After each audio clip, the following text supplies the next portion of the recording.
Hello everyone, welcome DP class. कैसे हैं आप सब? उम्मीद है बेटा सब लोग बहुत अच्छे होंगे, पढ़ाई वगैरह भी बहुत अच्छे से ही कर रहे होंगे।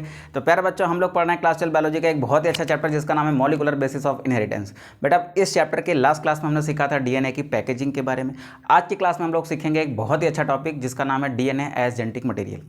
ठीक है, तो आज क्लास में हम लोग सीखने वाले हैं डीएनए एज जेनेटिक मटेरियल। ठीक है, तो डीएनए के ही जेनेटिक मटेरियल होता है, ये बात कैसे प्रूफ हुई, इसके लिए कुछ एक्सपेरिमेंट्स हुए होंगे, उन्हीं एक्सपेरिमेंट्स को हम लोग आज की क्लास में सीखने वाले हैं। ठीक है, तो सबसे पहले हम लोग हेडिंग लगाते हैं बेटा डीएनए एज जेनेटिक मटेरियल। तो आप लोग भी हेडिंग लगाइए डीएनए एज जेनेटिक मटेरियल। देखिए जेनेटिक मटेरियल क्या होता है, ये सब चीज़ें हमने लास्ट क्लास में डिस्कस कर रखी हैं। आज की क्लास में हम लोग सीखने वाले हैं कि डीएनए कैसे प्रूफ हुआ कि डीएनए ही जेनेटिक मटेरियल है। ठीक है, तो सबसे पहले हम लोग बात करते हैं बेटा कुछ हिस्टोरिकल बैकग्राउंड की। तो देखो हुआ क्या था कि 1865 के आसपास मेंडल सर के एक्सपेरिमेंट्स एक्सपोज हुए थे। ठीक है, उन्होंने 1865 के आसपास अपने एक्सपेरिमेंट को पब्लिश किया था। फिर 1901 के आसपास जो है एक थ्योरी आई थी जिसको हम लोग कहते थे क्रोमोसोमल थियरी ऑफ इनहेरिटेंस। क्या थी, लास्ट क्लास में हमने लास्ट चैप्टर में हमने सीख रखा है उसको भी। ठीक है, तो थोड़ा सा हिस्टोरिकल बैकग्राउंड लेके चलते हैं, फिर देखते हैं कि क्या हुआ था। देखिए मेंडल्स वर्क पब्लिश्ड इन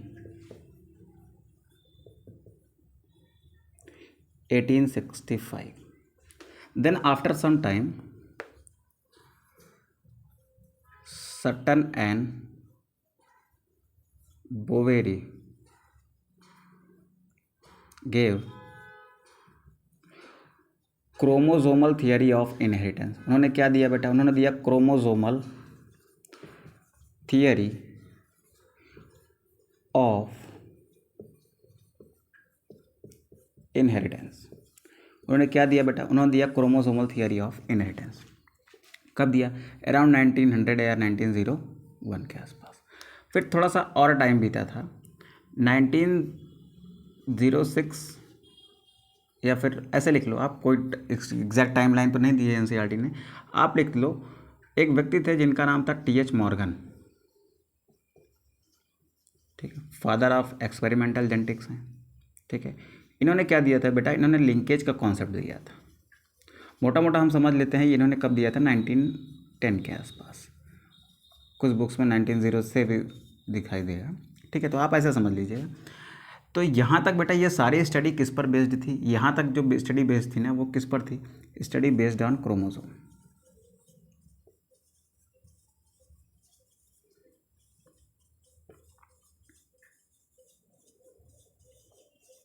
ठीक, ये मानते थे कि जो भी चीज़ है, जो भी जेनेटिक इन्फॉर्मेशन होती है, यानी एक पीढ़ी से दूसरी पीढ़ी में जाने वाली जो इन्फॉर्मेशन होती है ना, यहाँ तक आते आते ये बात क्लियर कर दी गई थी कि जो एक पीढ़ी से दूसरी पीढ़ी में जाने वाली जो इन्फॉर्मेशन होती है वो एक्चुअली कहाँ होती है, क्रोमोसोम में होती है।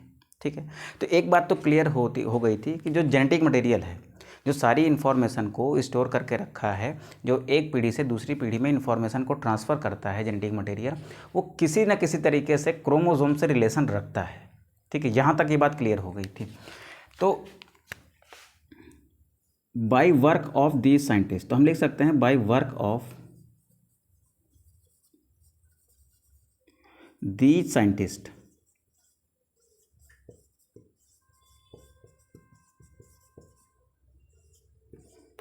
it was clear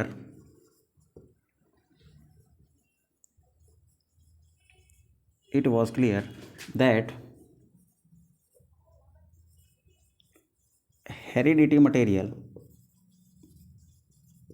heredity material मतलब एक जनरेशन से दूसरे जनरेशन में जो इन्फॉर्मेशन को लेके जाता है उसको हम क्या कहते हैं, हेरिडिटी मटेरियल कहते हैं।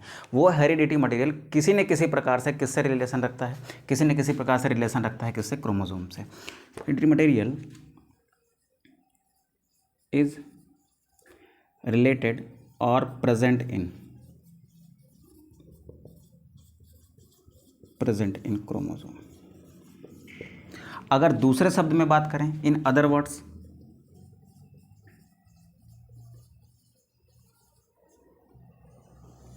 ये कहा जा सकता है कि जो हेरिडिटी मटेरियल है ना वो किसी न किसी तरीके से रिलेशन रखता है किससे बेटा, क्रोमोसोम से। In other words genetic material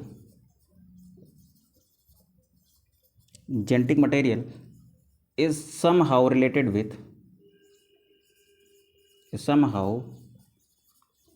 related with chromosome. वो किसी तरीके से किससे रिलेशन रखता है बेटा, क्रोमोसोम से रिलेशन रखता है। तो क्रोमोसोम ही वो एक चीज़ था जो एक पीढ़ी से दूसरी पीढ़ी में जा रहा था। तो क्रोमोसोम के अंदर ऐसी क्या चीज़ थी, जो जेनेटिक इन्फॉर्मेशन को एक पीढ़ी से दूसरी पीढ़ी में ट्रांसफ़र करने के लिए रिस्पॉन्सिबल थी।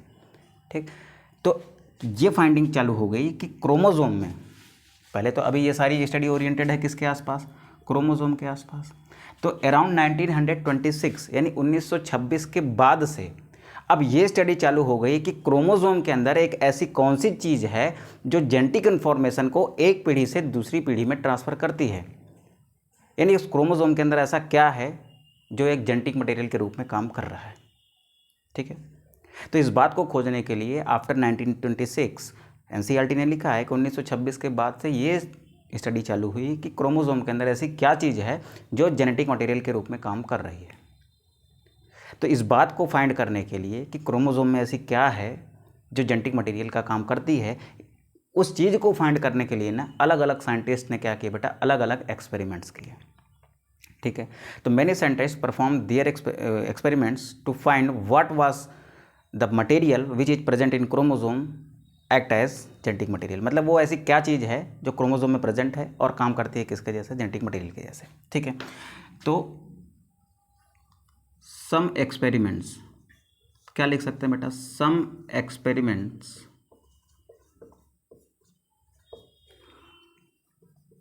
were performed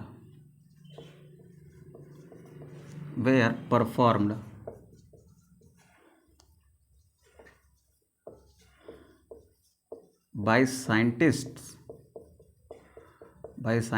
to find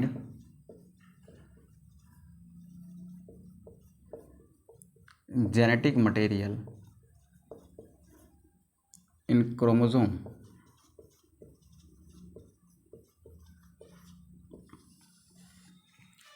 ठीक, these experiments are performed after these experiments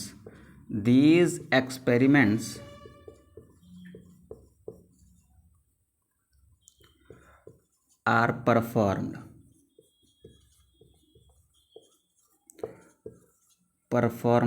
after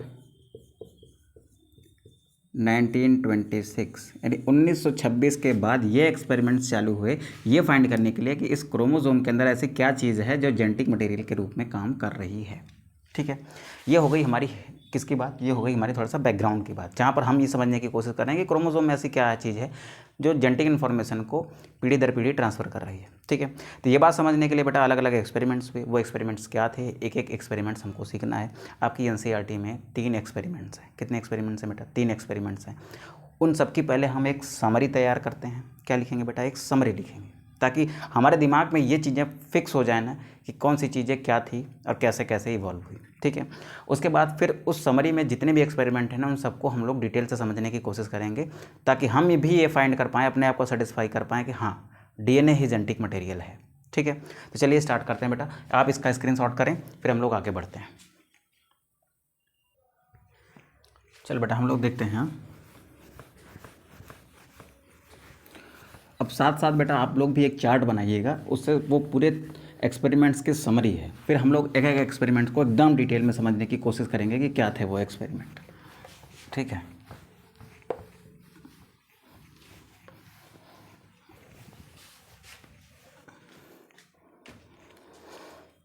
चलिए सबसे पहले बेटा चार्ट बनाएंगे हम लोग। चार्ट में सबसे पहले यहाँ पर लिखेंगे एक्सपेरिमेंट नेम।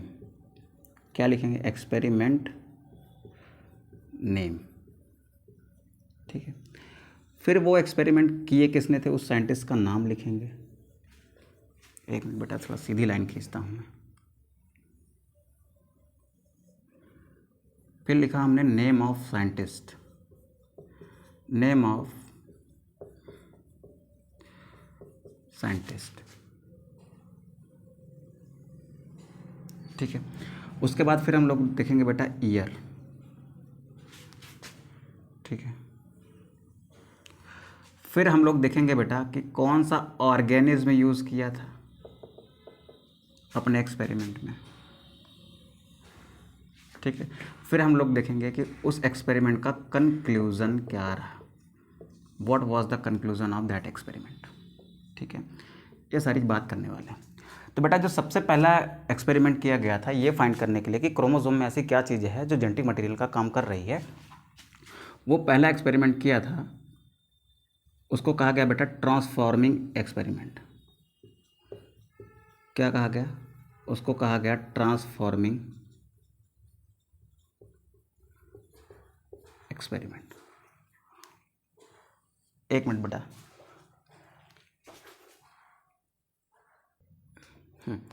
चलो देखो ट्रांसफॉर्मिंग एक्सपेरिमेंट को समझने की कोशिश करते हैं। किसने किया था बेटा? ये किया था ग्रिफिथ ने। किसने किया था बेटा? ग्रिफिथ ने किया था, ठीक है। ग्रिफिथ ने एक्सपेरिमेंट किया, उसके बाद कौन से ईयर में किया था? तो बेटा ये ईयर था 1928। कौन सा ईयर था बेटा? ये 1928 था। अच्छा, कौन सा ऑर्गेनिज्म यूज़ किया था? तो बेटा इन्होंने दो ऑर्गेनिज्म लिए थे। एक लिया था बेटा स्ट्रेप्टोकोकस, स्ट्रेप्टोकोकस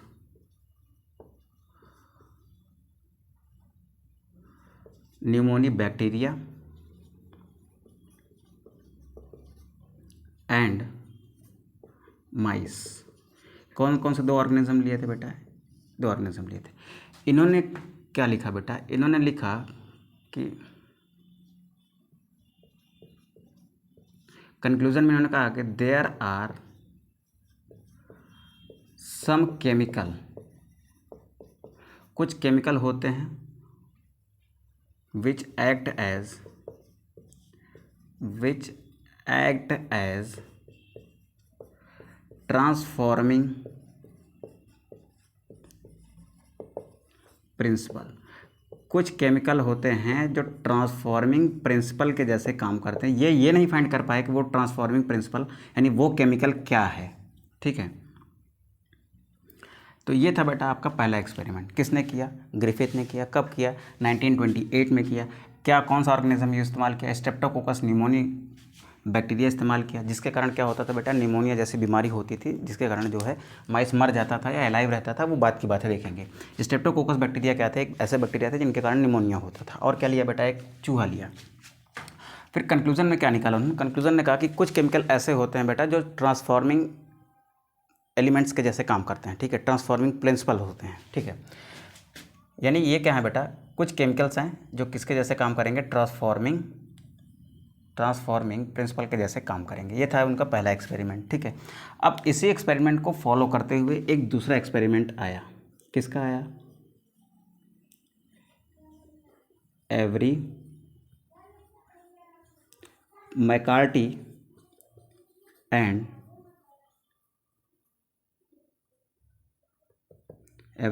एंड मैक्लियॉइड का, ठीक है। एक्सपेरिमेंट का नाम ही रख दिया गया एवरी मैकार्टी एंड मैक्लियॉइड एक्सपेरिमेंट, ठीक है। किसने किया था? जिन तीन लोगों के नाम लिखे हैं यही लोग थे। कब किया गया था बेटा? तो इसकी टाइमलाइन थी 1933 से लेकर 1944 तक। कब तक थे ये? 1933 से लेकर 1944 तक थे। ऑर्गेनिज्म कौन इस्तेमाल हुआ बेटा? ऑर्गेनिज्म सेम इस्तेमाल हुआ था, स्ट्रेप्टोकोकस न्यूमोनी, ठीक है। Followed Griffith experiment. किसको फॉलो किया बेटा? ग्रिफिथ के एक्सपेरिमेंट को इन्होंने क्या किया? फॉलो किया। फिर कंक्लूजन में क्या पाया? बेटा? कंक्लूजन में इन्होंने ये पाया कि ये जो ट्रांसफॉर्मिंग प्रिंसिपल है ना, ये कौन सा केमिकल होता है, ये बात तो ग्रिफिथ नहीं निकाल पाए थे। इन्होंने बताया कि ये जो ट्रांसफॉर्मिंग प्रिंसिपल होता है ना, ट्रांसफॉर्मिंग प्रिंसिपल है जो है ना, वो क्या है? डीएनए है। इन्होंने कहा कि DNA is a transforming principle,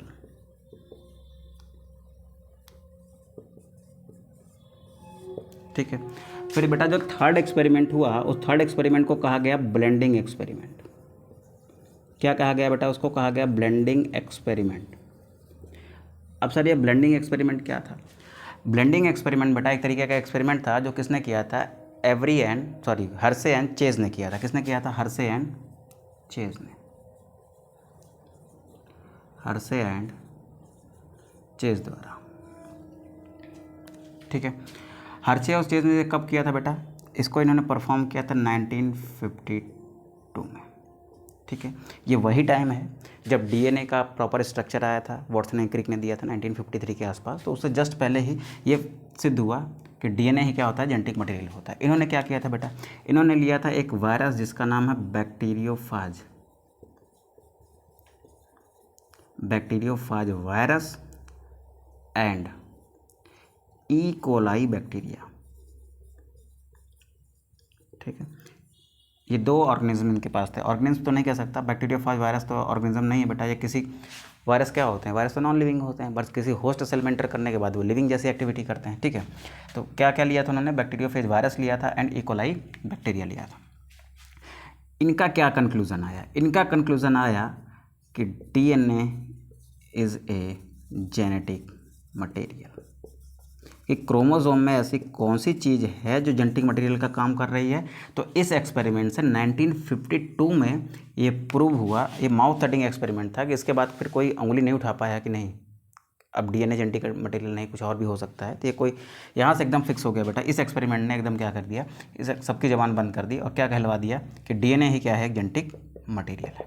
ठीक है, तो हमको ये तीनों एक्सपेरिमेंट बेटा पढ़ने हैं। ठीक है, पहला एक्सपेरिमेंट कौन सा पढ़ेंगे, ट्रांसफॉर्मिंग। दूसरा Avery McCarty and MacLeod experiment. फिर तीसरा पढ़ेंगे ब्लेंडिंग एक्सपेरिमेंट। किसने दिया था, हर्शे एंड चेज ने दिया था। कब दिया था, 1952 में। ठीक है, ऑर्गेनिज्म कौन कौन से इस्तेमाल किए, ये कंक्लूजन क्या निकाला उन्होंने कि डीएनए ही जेनेटिक मटेरियल है। ठीक है, तो पहले वाले से क्या आया, पहले वाले से आया कि एक केमिकल होता है जो ट्रांसफॉर्मिंग प्रिंसिपल के जैसे काम कर सकता है। ठीक है, फिर दूसरे वाले एक्सपेरिमेंट से आया कि डीएनए ही वो ट्रांसफॉर्मिंग प्रिंसिपल है। ठीक है, फिर तीसरा जो एक्सपेरिमेंट आया ना, उसने एकदम क्लियरली ये बोल दिया कि जो जेनेटिक मटेरियल है ना वो क्लियरली क्या है, डीएनए है। ठीक है, तो ये सारी चीज़ें बेटा हम लोग सीखने वाले हैं फर्स्ट एक्सपेरिमेंट से, जो क्या हमारा ट्रांसफॉर्मिंग एक्सपेरिमेंट है। तो फटाक से आप इसका स्क्रीनशॉट करें, फिर हम लोग चलते हैं ट्रांसफॉर्मिंग एक्सपेरिमेंट की ओर। एक मिनट बेटा, एक्सपेरिमेंट की स्पेलिंग जरा चेक कर लेना है यहाँ पर। ठीक है, स्पेलिंग अपनी आप से देख लेना, जल्दी जल्दी थोड़ा सा मिस्टेक हो सकता है। ठीक है, तो चलो स्टार्ट करते हैं बेटा हम लोग अपना अगला टॉपिक जो है बेटा हमारा ट्रांसफॉर्मिंग एक्सपेरिमेंट। तो फटाक से आप इसका स्क्रीनशॉट करें, फिर हम लोग आगे बढ़ते हैं बेटा। चलो बेटा इसको रफ करते हैं हम।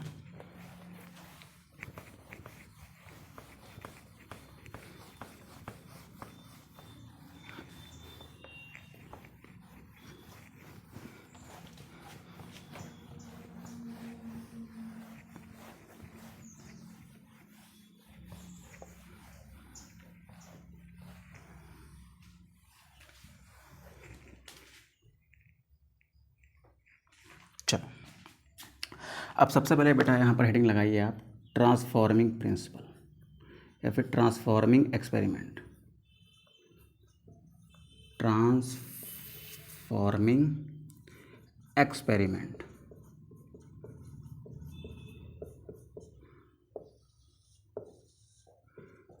ठीक, तो सबसे पहले ट्रांसफॉर्मिंग एक्सपेरिमेंट किया किसने था, हु परफॉर्म दिस एक्सपेरिमेंट, तो ग्रिफिथ।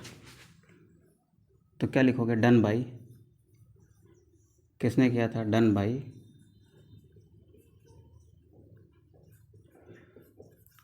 ग्रिफिथ इन 1928। बेटा टाइम याद रखना है आपको, 1928 में फर्स्ट टाइम ग्रिफिथ ने क्या किया, एक्सपेरिमेंट किया, कौन सा, ट्रांसफॉर्मिंग एक्सपेरिमेंट। ठीक है, उन्होंने अपने एक्सपेरिमेंट में क्या लिया, एक्सपेरिमेंट में लिया उन्होंने एक बैक्टीरिया। क्या लिया बेटा उन्होंने, एक बैक्टीरिया लिया। नाम क्या था बेटा उसका, उसका नाम था स्ट्रेप्टोकोकस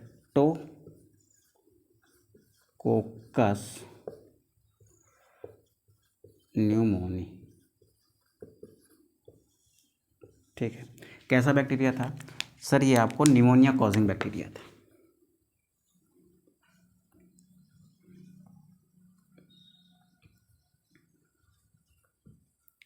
क्या था बेटा, ये निमोनिया कॉजिंग बैक्टीरिया था। नाम से पता चल रहा है बेटा कैसा बैक्टीरिया है सर, कोकस है। कोकस है यानी कैसा होगा इसका स्ट्रक्चर, ये गोल शेप, इसके सेल्स कैसे होंगे, गोल होंगे। स्ट्रेप्टो है यानी क्या है बेटा, इस गोल गोल संरचनाओं के ऐसे क्या है, चेन है। ठीक है, किस में होता है बेटा, ये चेन में होता है। ये क्या है बेटा, स्ट्रेप्टोकोकस है। डिप्लोकोकस होता तो इसमें केवल ऐसे 2 सेल दिखने को मिलती है। ठीक है, यहाँ तक बेटा बात क्लियर है। क्या था बेटा, स्ट्रेप्टोकोकस न्यूमोनी था, यानी ये कैसा है बेटा, ऐसे इसके अंदर का ये क्या है, जेनेटिक मटेरियल है। ठीक है, ये क्या है बेटा, स्ट्रेप्टोकोकस न्यूमोनी बैक्टीरिया है। ठीक है, कैसे है बेटा, चेन में। ठीक है सर, अब इन्होंने क्या किया बेटा, इसके 2 स्ट्रेन लिए। क्या लिए, इसके 2 स्ट्रेन लिए। स्ट्रेन का मतलब क्या होता है सर, देख बेटा, किसी स्पीसीज़ की जो टाइप होती है ना, जैसे आपने गाय को देखा है ना, गाय में भी क्या होती है, एक कोई टाइप्स आपने उसमें भी देखी होंगी कि गाय के अंदर साहीवाल गाय होती है, अच्छा दूध देती है। ठीक है, जर्सी गाय होती है, देसी गाय होती है। भैंस में भी देखो, ठीक है, एक प्रजाति होती है, इसको देसी भैंस कहते हैं, फिर एक मुर्रा भैंस होती है। ऐसे बेटा अलग अलग जीवों में प्रजातियाँ होती है। गधे में देखो, जंगली गधा होता है, एक गधा होता है। ठीक है, तो क्या होती है बेटा, प्रजातियाँ होती हैं। किसी एक स्पीसीज़ की ना कई सारी प्रजातियाँ होती हैं। ठीक है, हम लोग क्या हैं, ह्यूमंस हैं। ठीक है सर, हाँ ह्यूमंस है। ह्यूमंस की भी बेटा प्रजातियाँ हैं। जैसे देखो, इंडिया के लोग कैसे थोड़ा अलग दिखते हैं, चाइनीज़ लोग थोड़ा सा अलग दिखते हैं, कोरियन थोड़ा सा और अलग दिखते हैं। ठीक है, आप चले जाओ अफ्रीकन कंट्रीज़ में तो वहाँ पर निग्रोज जो होते हैं वो थोड़ा सा अलग दिखते हैं। ठीक है, यानी अफ्रीकन लोग अलग दिखते हैं, अमेरिकन अलग दिखते हैं, ब्रिटिश अलग दिखते हैं। तो ये थोड़ा सा क्या है बेटा, हम लोग ये समझने की कोशिश कर रहे हैं कि स्ट्रेन क्या है। स्ट्रेन क्या है बेटा, एक तरीके का टाइप है ये। ठीक है, जैसे इंसानों के अलग अलग टाइप्स होते हैं, अलग अलग स्ट्रेन हैं। जैसे अफ्रीकन है, इंडियन है, ठीक है, और कोरियन है। तो ये सब क्या है बेटा, अलग अलग टाइप्स हो सकते हैं। तो किसी स्पीसीज़ के अलग अलग टाइप्स को हम क्या कह सकते हैं, स्ट्रेन कह सकते हैं। तो इसके अलग टाइप को हमने क्या कह दिया, स्ट्रेन कह दिया। ठीक है, कौन कौन से स्ट्रेन थे सर, इसके 2 स्ट्रेन थे। कौन कौन से स्ट्रेन थे बेटा, 2 स्ट्रेन थे। एक थे आर स्ट्रेन और एक था बेटा एस स्ट्रेन। ठीक, आर स्ट्रेन को का मतलब था बेटा रफ स्ट्रेन। क्या मतलब था इसका, इसका मतलब था रफ स्ट्रेन। इसका मतलब था बेटा स्मूथ स्ट्रेन। ठीक है, देखिए जो आर स्ट्रेन था वो कैसा था, आर स्ट्रेन कुछ ऐसा था बेटा। ये क्या है, आर स्ट्रेन है।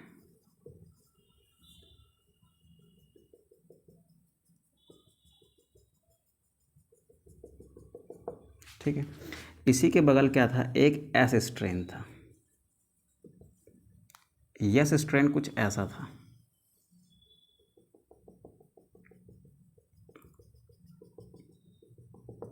ठीक है, इस यस स्ट्रेन के ऊपर बेटा यहाँ पर एक ऐसे कवर था।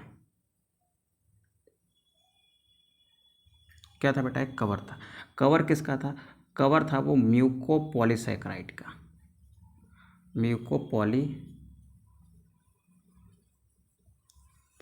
का। ठीक है, ये क्या था बेटा, म्यूकोपॉलीसैकेराइड का एक कवर था, जिसके कारण ये कैसा दिखता था बेटा, ये कैसा दिखता था, स्मूथ दिखता था। ठीक है, अब इस आर स्ट्रेन की जो कॉलोनी थी,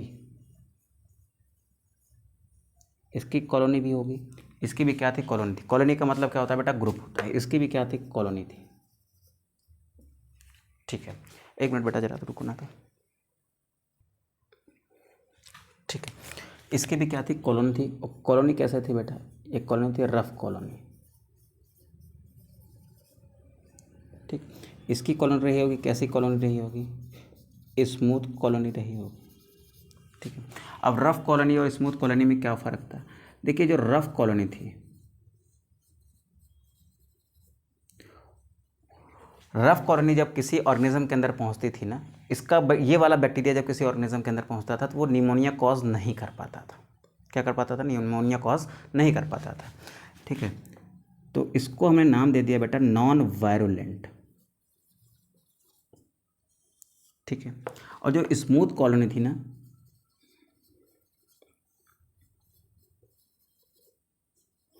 वो कैसे थे बेटा, वो वायरुलेंट थी। ठीक है, क्यों वायरुलेंट थी, देखो जब भी हमारे अंदर कोई बाहर का एंटीजन इंटर करता है, जैसे ये बाहर का बैक्टीरिया हमारे अंदर इंटर करता है, तो हम लोगों के अंदर क्या होते हैं बेटा, हम लोगों के अंदर एक इम्यून सिस्टम काम करता है। ठीक है। WBC और ये सारी चीज़ें मिलकर क्या बनाती हैं, हमारा इम्यून सिस्टम बनाती हैं। तो इम्यून सिस्टम क्या करता है, इसको बाहर के सेल कंसिडर करता है और फिर इसको क्या करता है बेटा, वो मार देता है। मार कैसे देता है, देखो अब मेरा जो इम्यून सिस्टम होगा वो अपना अटैक इस पर कर सकता है, क्यों, क्योंकि इसके ऊपर कोई कवर नहीं है। तो जब आर स्ट्रेन वाले बैक्टीरिया मेरे अंदर पहुंचे होंगे तो मेरे इम्यून सिस्टम ने क्या किया होगा, इसको क्या किया बेटा, मार दिया। क्यों, कैसे मार दिया, क्योंकि इसके ऊपर कोई कवरिंग नहीं है, इसने कोई बुलेट प्रूफ जैकेट नहीं पहन रखा है, ठीक है। तो इम्यून सिस्टम ने गोली चलाई और इसको लग गई, ठीक है। तो इसको लग गई तो ख़त्म हो गया, तो अपना प्रभाव दिखा पाएगा बेटा, नहीं दिखा पाएगा। तो आर स्ट्रेन जिसके अंदर जाएगा उसके अंदर प्रभाव नहीं दिखा पाएगा, क्यों, क्योंकि उसके ऊपर क्या है, बुलेट प्रूफ जैकेट नहीं है, किसका, म्यूकोपॉलीसैकेराइड का कोई बुलेट प्रूफ जैकेट उसके ऊपर नहीं है, जिसके कारण इम्यून सिस्टम उसको मार देगा, तो वो अपना प्रभाव नहीं दिखा पाएगा। इसीलिए क्या है बेटा, नॉन वायरुलेंट है, ठीक है। स्मूथ कॉलोनी वाला अगर पहुंच रहा है, चलो तो बढ़िया सा बुलेट प्रूफ जैकेट पहन के पहुंच रहा है आपके अंदर, देखो म्यूकोपॉलीसैकेराइड के उसने क्या पहन रखी है, बुलेट प्रूफ जैकेट पहन रखी है, ठीक है। आप चलाओ, जो करना है कर लो, आपका इम्यून सिस्टम उससे इंटरेक्ट करेगा, करने दो, क्या फ़र्क पड़ता है, उसने तो बुलेट प्रूफ जैकेट पहन रखी है, एकदम दबाए चला जा रहा है, अपना काम किए जा रहा है, ठीक। तो अपना काम करेगा बेटा, ये जब अपना काम करेगा ना तो क्या करेगा बेटा, तब फिर क्या बनवाएगा, तब फिर वो एक आपके अंदर निमोनिया जैसी बीमारी बनवाएगा, ठीक है। तो ऐसे स्ट्रेन जाएगा तो बुलेट प्रूफ जैकेट पहन के जाएगा, इस कारण से निमोनिया पैदा करा देगा, क्यों, क्योंकि आपका इम्यून सिस्टम उस पर कोई काम नहीं कर पाएगा, ठीक है। तो ये वाले पर हम क्या कर सकते हैं, नॉन वायरुलेंट क्यों है बेटा, ये रफ कॉलोनी वाला नॉन वायरुलेंट इसलिए है क्योंकि हमारा इम्यून सिस्टम इसको डिटेक्ट कर लेता है और किल कर देता है। स्मूथ कॉलोनी वाला वायरुलेंट इसलिए है क्योंकि हमारा इम्यून सिस्टम इसको डिटेक्ट नहीं कर पाता और इसको किल नहीं कर पाता, जिसके कारण इसका इफेक्ट हम लोगों में दिखता है, ठीक है। तो why non virulent, immune system of organism, immune system of organism detect it and killed, ठीक है। इसमें क्या होगा बेटा, इम्यून सिस्टम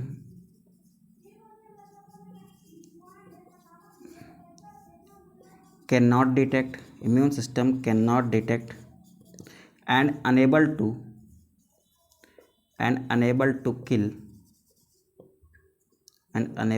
किल इट, ठीक। इम्यून सिस्टम क्या है बेटा, इम्यून सिस्टम डिटेक्ट नहीं कर पाएगा तो फिर क्या करेगा, sorry, unable to kill it, हाँ ठीक लिखा है बेटा।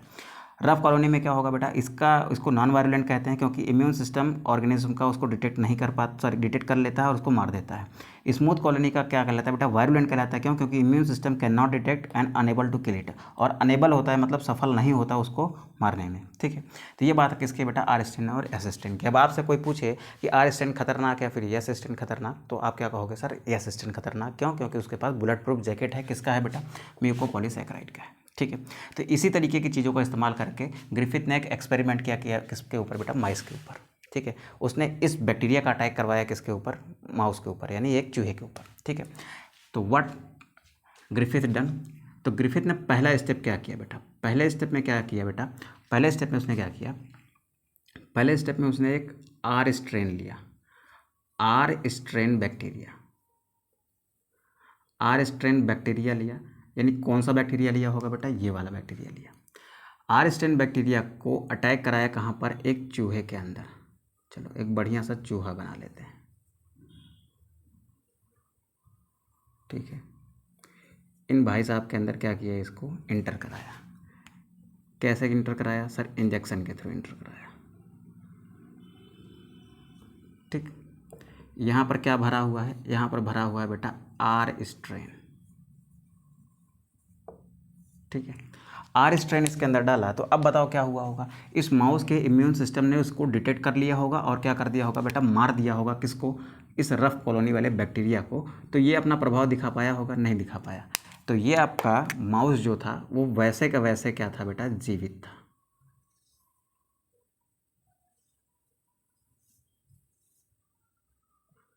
ठीक। क्या है बेटा, ये अलाइव है, ठीक, ये जीवित था। फिर उसने क्या किया, फिर उसने लिया बेटा एस स्ट्रेन, फिर क्या लिया बेटा उसने लिया एस स्ट्रेन, उसने लिया एस स्ट्रेन, एस स्ट्रेन डाला किसके अंदर, इस माउस के अंदर,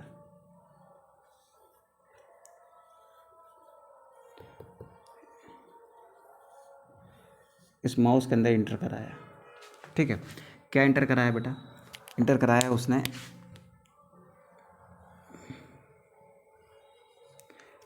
ठीक, उसने इंटर कराया बेटा इसमें एस स्ट्रेन।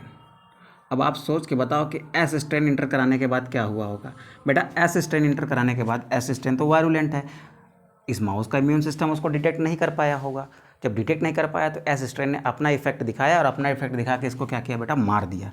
जब इसको मार दिया तब ये कैसा हो जाएगा बेटा, तब ये मर गया यानी उलट गया। ठीक, क्या हुआ बेटा, ये उलट गया। ठीक, क्या हुआ बेटा, ये मर गया यानी ये डेड हो गया। ठीक है, उसके बाद फिर आता है बेटा थर्ड स्टेप। थर्ड स्टेप में क्या किया इसने, थर्ड स्टेप ने इसने किया कि इस एस स्ट्रेन को गर्म कर दिया। ठीक है, यहाँ पर क्या लिया इसने, एक टेस्ट ट्यूब लिया, इसने क्या लिया बेटा, एक टेस्ट ट्यूब लिया ऐसे, यहाँ पर लिया बेटा एक टेस्ट ट्यूब, यहाँ पर लिया बेटा एक टेस्ट ट्यूब, और टेस्ट ट्यूब में क्या कर दिया, बहुत ज़्यादा गर्म कर दिया, इसको क्या किया, ऐसे हीट किया। हीट करने के बाद ये टेस्ट ट्यूब के अंदर जो एस स्ट्रेन था ना, ये क्या हो गया, मर गया। ठीक है, ये एस स्ट्रेन क्या हुआ बेटा, यहाँ पर जो बैक्टीरिया था ना, उसको गर्म करने के बाद इस टेस्ट ट्यूब का बैक्टीरिया क्या हो गया बेटा, डेड हो गया। ठीक है, तो इस डेड बैक्टीरिया को, इस एस स्ट्रेन के डेड बैक्टीरिया को मैंने क्या कह दिया, हीट किल्ड एस स्ट्रेन। क्या कहा बेटा इसको, हीट किल्ड एस स्ट्रेन। क्या नाम दिया, हीट किल्ड एस स्ट्रेन। अब थर्ड स्टेप में क्या किया बेटा उसने, थर्ड स्टेप में उसने क्या लिया बेटा, थर्ड स्टेप में उसने हीट किल्ड, एक मिनट जरा इसको थोड़ा सेपरेट कर लेते हैं। ठीक है, उसने क्या लिया बेटा, हीट किल्ड एस स्ट्रेन लिया। ठीक, वो डाला गया किसमें, चूहे के अंदर, चूहे के अंदर डाला गया। देखो चूहे के अंदर क्या इफेक्ट पड़ा, ये हो गया आपका एक बढ़िया सा माउस। ठीक, ये एक बढ़िया सा माउस हो गया। इस माउस के अंदर क्या डाला गया बेटा, इस माउस के अंदर डाला गया हीट किल्ड एस स्ट्रेन। ठीक, यहाँ पर क्या डाला गया, ये क्या था, ग्रीन कलर का बेटा, ग्रीन कलर का जो सब्सटेंस था ना, वो क्या था, हीट किल्ड एस स्ट्रेन था। क्या था, हीट किल्ड एस स्ट्रेन। क्या इफेक्ट पड़ा इसका, ठीक है, क्या इफेक्ट पड़ा होगा, सोच के बताओ क्या इफेक्ट पड़ा होगा। हीट किल्ड एस स्ट्रेन था तो एस स्ट्रेन खराब हो गया ना, डेड हो गया। ठीक है, तो इसका कोई इम्पैक्ट बेटा नहीं पड़ा। ठीक है, कोई इम्पैक्ट नहीं पड़ा। और चूहा कैसे था बेटा, स्टिल अलाइव।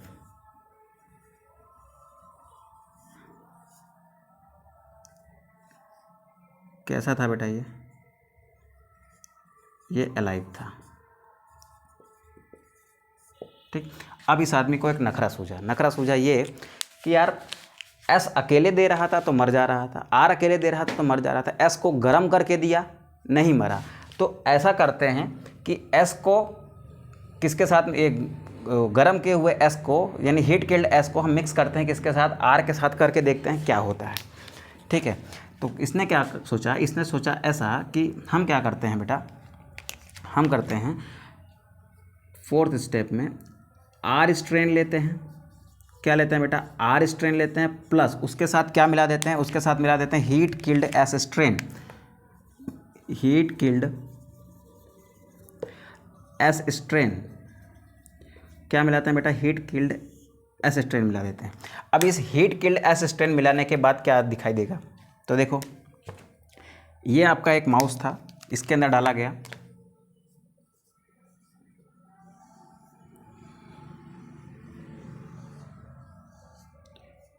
इसके अंदर क्या डाला गया बेटा, इसके अंदर डाला गया heat killed S strain and R strain. इसके अंदर क्या डाला गया, heat killed S strain plus R strain. अब क्या फ़र्क पड़ा होगा बेटा चूहे पर, चूहा डेड हो गया। क्या हो गया बेटा, चूहा मर गया। ठीक, एक मिनट इसको ब्लैक से ही बना लेते हैं। ठीक है, चूहे को हम क्या करते हैं बेटा, ब्लैक से ही बना लेते हैं। ठीक बेटा, सोच रहे होंगे कि सर क्या ही कर रहे हैं, चूहे को उल्टा पलटा रहे हैं। देखो इधर चूहा क्या हुआ बेटा, डेड हो गया। ठीक बेटा, थोड़ा सा वॉइस का बाहर से डिस्टर्बेंस आ रहा होगा क्योंकि बगल में थोड़ा सा साउंड वगैरह बज रहा है नवरात्रि का, तो उसका थोड़ा सा इम्पैक्ट आ रहा होगा, उसके लिए माफ़ी चाहते हैं बेटा, क्या कर सकते हैं। तो थोड़ा सा ठीक है, मैनेज करिए आप। अब कोशिश करेंगे कि ऐसे टाइम पर वीडियो शूट करें कि ये सारी वॉइस जो है ना हो। ठीक है, चलो हम लोग आगे देखते हैं बेटा। हम लोग क्या देख रहे हैं बेटा, हम लोग देख रहे हैं कि ये जो हमारा एस स्ट्रेन है, हीट किल्ड एस स्ट्रेन, जब उसको आर स्ट्रेन के साथ मिलाया गया ना तब चूहा मर गया। लेकिन जब हमने इसको अलग अलग दिया था, आर स्ट्रेन को अलग दिया था तब कुछ नहीं हुआ, चूहा जिंदा था। हीट किल्ड एस स्ट्रेन को दिया था तब भी चूहा कैसा था, जिंदा था। लेकिन दोनों को मिक्स करके दिया है तो चूहा क्या हुआ बेटा, मर गया। तो बेटा इससे साफ साफ साबित हुई बात ये कि जब आर स्ट्रेन के कारण चूहा नहीं मर रहा था, तो हीट किल्ड एस स्ट्रेन मिलाने के बाद ऐसा क्या हुआ कि वो आर स्ट्रेन जो है अपने आप को वायलेंट कर गया। ठीक है, तो देखो जब इस मरे हुए चूहे को ग्रिफिथ ने क्या किया बेटा, इसकी एनालिसिस की, इसकी क्या करी उन्होंने, एनालिसिस करी। तो इसमें उन्होंने क्या पाया, इसमें उन्होंने पाया कि एलाइव एस स्ट्रेन बैक्टीरिया। अब बड़ा चकित हुआ यार कि यार जिंदा तो डाले थे आर वाले, और यहाँ पर दिख रहे हैं इस मरे हुए चूहे में हमने जाकर डिटेक्ट किया तो हमको क्या मिल रहा है, जिंदा एस स्ट्रेन मिल रहा है। तो बड़ी अजीब बात है कि जिंदा आर डाला था लेकिन मिल क्या रहा है, जिंदा एस मिल रहा है। तो यहाँ से उसके दिमाग में आया कि जब इन दोनों को मैंने मिक्स किया ना, जब इन दोनों को मैंने क्या किया होगा, मिक्स किया होगा, आर स्ट्रेन को हीट किल्ड एस स्ट्रेन के साथ मिक्स किया होगा ना, तो एस स्ट्रेन से कोई एक केमिकल ऐसा होगा, ठीक है, कोई एक ऐसा केमिकल गया होगा, कोई ऐसा बायोकेमिकल गया होगा किसके अंदर, आर स्ट्रेन के अंदर, जिसने आर स्ट्रेन को किस में चेंज कर दिया, एस स्ट्रेन में चेंज कर दिया। मेरी बात समझो, ये आर अकेला तो कुछ नहीं कर सकता था, नहीं कर सकता था। ठीक है, तो जिंदा मैंने इसके अंदर आर डाला था और हीट किल्ड एस स्ट्रेन डाला था, यानी एस स्ट्रेन मरा हुआ डाला था। ठीक है, तो उसको तो जिंदा होना नहीं चाहिए था, लेकिन जब इसको इस चूहे के अंदर डाला गया तो चूहा क्या हुआ बेटा, मर गया। इस मरे हुए चूहे की एनालिसिस की गई तो इससे उन्होंने क्या आइसोलेट किया, इससे आइसोलेट किया बेटा एस स्ट्रेन के बैक्टीरिया। तो अब उनके दिमाग में ये आया कि यार जीवित मैंने आर स्ट्रेन डाला था अंदर और उससे बाहर क्या आ रहा है, एस स्ट्रेन आ रहा है, और मरा हुआ एस स्ट्रेन डाला था। तो उनके दिमाग में आया होगा कि यार एस स्ट्रेन से कोई ऐसा बायोकेमिकल है जो आर स्ट्रेन के अंदर गया होगा, उसको उसने आर स्ट्रेन को चेंज करके यानी ट्रांसफॉर्म करके, देखो ट्रांसफॉर्म का मतलब क्या होता है कि आप मॉडिफाई कर रहे हो, किसी चीज़ को चेंज कर रहे हो। ठीक है, ट्रांसफॉर्म कर रहे हो यानी बदल रहे हो आप। ठीक है, तो आर स्ट्रेन क्या हुआ बेटा, उस बायोकेमिकल की वजह से जो एस स्ट्रेन से आया था वो उसकी वजह से चेंज होके क्या हो गया, वो एस स्ट्रेन बन गया। मेरी बात समझो मैं क्या कह रहा हूँ। देखो पहले आप इसका एक स्क्रीनशॉट कर लो, फिर यहाँ मैं समझाता हूँ आपको। ठीक है, आप इसका एक स्क्रीनशॉट कर लो, फिर मैं समझाता हूँ कि एक्चुअली हुआ क्या है यहाँ पर। ठीक है, करो स्क्रीनशॉट बेटा। चलो मैं यहाँ थोड़ा सा रफ करता हूँ बेटा, उसके बाद फिर बताता हूँ कि एक्चुअली हुआ क्या है यहाँ पर। इसको थोड़ा सा रफ करता हूँ, फिर यहीं पर लिखूँगा कंक्लूजन भी आपका मैं। हाँ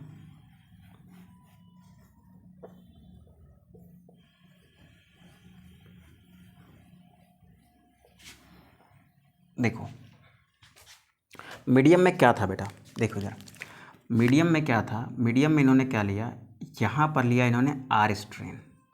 आर स्ट्रेन लिया, कुछ ऐसे रहा होगा आर स्ट्रेन। तो ये क्या है बेटा, आर स्ट्रेन है। आर स्ट्रेन के साथ में क्या था, यहाँ पर हीट किल्ड एस स्ट्रेन था। ये एस स्ट्रेन के पार्टिकल्स हैं जो हीट करने के बाद टूटकर अलग हो गए। ठीक है, ये क्या है बेटा, ये हीट किल्ड एस स्ट्रेन है। ठीक है, इन दोनों को मिलाकर जब इस चूहे के अंदर डाला गया तो ये आर स्ट्रेन बेटा किस में चेंज हो गया, ये एस स्ट्रेन में चेंज हो गया। कैसे, देखो ये हीट किल्ड और आर स्ट्रेन को मिला के डाला गया तो चूहा मर गया। चूहा मर गया कि इसका मतलब ये हुआ, फिर चूहे के अंदर से एनालिसिस करके क्या निकाला गया बेटा, जिंदा एस स्ट्रेन निकाला गया। तो इसका मतलब ये हुआ कि ये जो पार्टिकल्स हैं ना किसके, हीट किल्ड एस स्ट्रेन के, इनमें से कुछ बायोकेमिकल जो हैं इसके अंदर इंटर हुए होंगे और इसको किस में चेंज कर दिया होगा, इसको उन्होंने आर स्ट्रेन से एस स्ट्रेन में बदल दिया होगा। ये क्या था बेटा, आर स्ट्रेन था, आर स्ट्रेन से अब किस में चेंज हो गया बेटा, इसके ऊपर आ गई एक म्यूकोपॉलीसैकेराइड की एक जैकेट। अब ये किस में चेंज हो गया बेटा, एस स्ट्रेन में। ठीक है, और एस स्ट्रेन में चेंज होने के बाद यही आर स्ट्रेन क्या हो गया, वायरुलेंट हो गया। ठीक है, बात समझ आई बेटा। तो इन्होंने कंक्लूजन में क्या कहा, कि कंक्लूजन में क्या कहा इन्होंने, what was the conclusion of this experiment. Conclusion में कहा कि हीट किल्ड एस स्ट्रेन से कुछ बायोकेमिकली इंटर करता है कहाँ पर, आर स्ट्रेन में, और उसको क्या बना देता है, वायरुलेंट बना देता है। तो क्या लिखेंगे, लिखेंगे कि from heat killed as strain some biochemical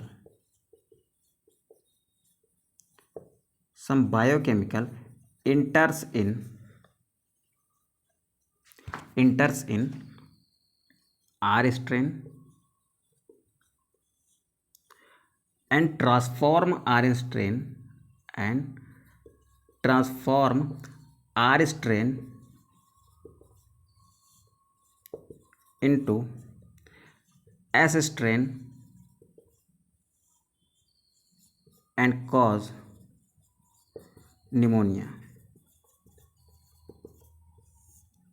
ठीक है, हीट किल्ड एस स्ट्रेन से कोई ऐसी चीज़ बायोकेमिकली आर स्ट्रेन के अंदर इंटर की जिसने इसको क्या बना दिया बेटा, वायरुलेंट एस स्ट्रेन में ट्रांसफॉर्म कर दिया। ठीक है, फिर इन्होंने जो सबसे इंपॉर्टेंट बात कही बेटा, जो आपके चार्ट मैंने लास्ट में लिखी थी कि ये जो बायोकेमिकल है ना, जो इंटर कर रहा है कहाँ पर, आर स्ट्रेन के अंदर, कहाँ से, हीट किल्ड एस स्ट्रेन से, इस बायोकेमिकल को ही उन्होंने ट्रांसफॉर्मिंग क्या कहा, प्रिंसिपल कहा। ठीक है, क्यों? क्योंकि यही वो ऐसा बायोकेमिकल था जिसने आर स्ट्रेन को यस में चेंज कर दिया था। ठीक है, Griffith called this biochemical as transforming principle,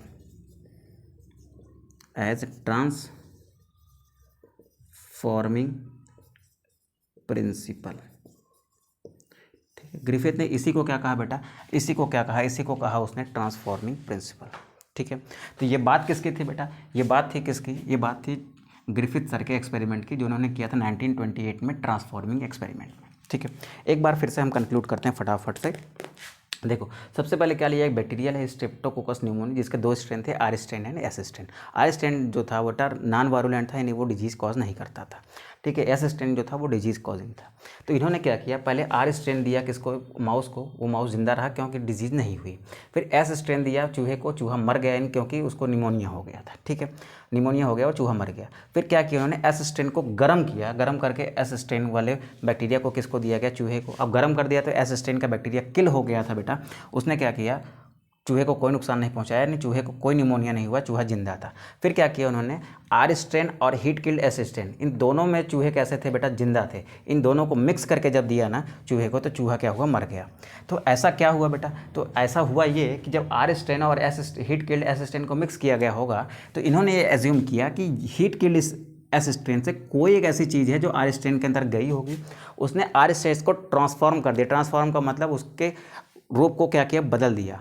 ठीक है, उसके रूप को बदल के उसने क्या बना दिया, एस स्ट्रेन बना दिया। ठीक है, और एस स्ट्रेन क्या किया बेटा, एस स्ट्रेन बनने के बाद वो वायरुलेंट हो गया। वायरुलेंट का मतलब डिजीज कॉजिंग हो गया, और चूहे को डिजीज कॉज कर दिया, कौन सी, निमोनिया, और चूहा क्या हुआ, मर गया। ठीक है, अच्छा इनको कैसे पता चला कि ये आर स्ट्रेन एस स्ट्रेन में बदल गया, क्योंकि उस मरे हुए चूहे की एनालिसिस करी इन्होंने, तो इन्होंने पाया कि उस मरे हुए चूहे में क्या था बेटा, एस स्ट्रेन था। दिमाग में आएगा ना कि यार दिया तो मैंने इसको आर स्ट्रेन था, इसके अंदर से निकल एस स्ट्रेन रहा, तो इसका मतलब कि एस स्ट्रेन कहाँ से बना, आर स्ट्रेन से। आर स्ट्रेन कैसे बना होगा, एस स्ट्रेन से कोई एक ऐसा, हीट किल्ड एस स्ट्रेन से कोई एक ऐसी चीज़ है जो आर स्ट्रेन में गई होगी, उसको ट्रांसफॉर्म करके एस स्ट्रेन बना दी होगी। ठीक है बेटा, आज की क्लास में हम लोग इतना रखते हैं क्योंकि 40 मिनट से ऊपर की क्लास हो गई है। ठीक है, तो आप लोग को भी थोड़ा सा बोरिंग लगने लगता होगा, क्या यार पढ़ते जा रहे हैं, थोड़ा सा मौज मस्ती होनी चाहिए। तो ठीक है, आराम से पढ़ते हैं, क्या दिक्कत है। ठीक है, अब लेक्चर्स कोशिश करेंगे बेटा कि जल्दी जल्दी आपको अपलोड कर दें। ये चैप्टर ना 8 से 10 लेक्चर में आप ख़त्म कर दें। ठीक है, मैक्सिमम भी 6-7 लेक्चर हो गए हैं इसके, तो आने वाले 7-8 लेक्चर में इसको ख़त्म करें। थोड़ा बड़े लेक्चर हो जाएंगे, कोई बात नहीं, आप पेशेंस बना कर रखिए, अच्छी पढ़ाई करिए। ठीक है, और जल्दी ही इसकी PYQ सीरीज़ भी हम शुरू करने वाले हैं। ठीक है, तो प्यारे बच्चों, अपना प्यार बनाए रखिए। ठीक है, और ऐसे साथ बने रहिए, हम और आप दोनों मिलकर बहुत आगे जाने का प्रयास करेंगे। ठीक है, चलिए मिलते हैं बेटा नेक्स्ट लेक्चर में एक अच्छे टॉपिक के साथ। कौन से टॉपिक के साथ, एवरी मैक्लियार्ड एंड मैक्लियार्टी के एक्सपेरिमेंट के बाद, जिन्होंने उस एक्सपेरिमेंट में क्या बताया कि जो ट्रांसफॉर्मिंग प्रिंसिपल है ना, वो एक्चुअली क्या है। देखो, ग्रिफिथ ने इतना सब कुछ कर डाला कि कोई एक केमिकल है जो इसके अंदर जाके इसको आर स्ट्रेन से एस स्ट्रेन में चेंज कर रहा है, लेकिन वो एक्चुअली वो केमिकल क्या है, ये बात इनको पता नहीं थी भाई। ठीक है, जब ये पता नहीं चला कि वो ऐसा क्या केमिकल था, तो एक्सपेरिमेंट पे कोई बहुत ज़्यादा वो नहीं मिला, लेकिन हाँ एक्सपेरिमेंट ने एक आधार रख दिया आगे की फाउंडेशन का, मतलब एक आधार फाउंडेशन रख दी आगे की एक्सपेरिमेंट्स की कि आगे कैसी स्टडी चलनी चाहिए, ठीक है। तो फिर जो अब अगला एक्सपेरिमेंट होगा वो आपको ये बताएगा कि ये जो केमिकल यहाँ से जहाँ गया है ना, जिसने आर स्ट्रेन को एस स्ट्रेन में चेंज किया ना, वो डीएनए था। यानी ट्रांसफॉर्मिंग जो प्रिंसिपल है ना, वो एक्चुअली में क्या था, वो एक्चुअली में आपका डीएनए था, ठीक है। ये एक्सपेरिमेंट किसने किया था? एवरी, मैक्लियार्ड एंड मैकॉर्डी ने, जिनके बारे में हम नेक्स्ट लेक्चर में बात करेंगे। नेक्स्ट लेक्चर में बात करेंगे बेटा हम लोग हर्शे एंड चेस के बारे में। वो लेक्चर थोड़ा सा 1 आवर से ऊपर का होगा, ठीक है। तो बेटा जल्दी ही वो आपको अवेलेबल होगा चैनल पर, आज से कल भर में। तो प्लीज़ आप पेशेंस बनाए रखिए, अच्छे से पढ़ाई करिए, ठीक है, और अपना और अपनों का अच्छे से ख्याल रखिए, ठीक है। मिलते हैं नेक्स्ट लेक्चर में, तब तक के लिए जय हिंद।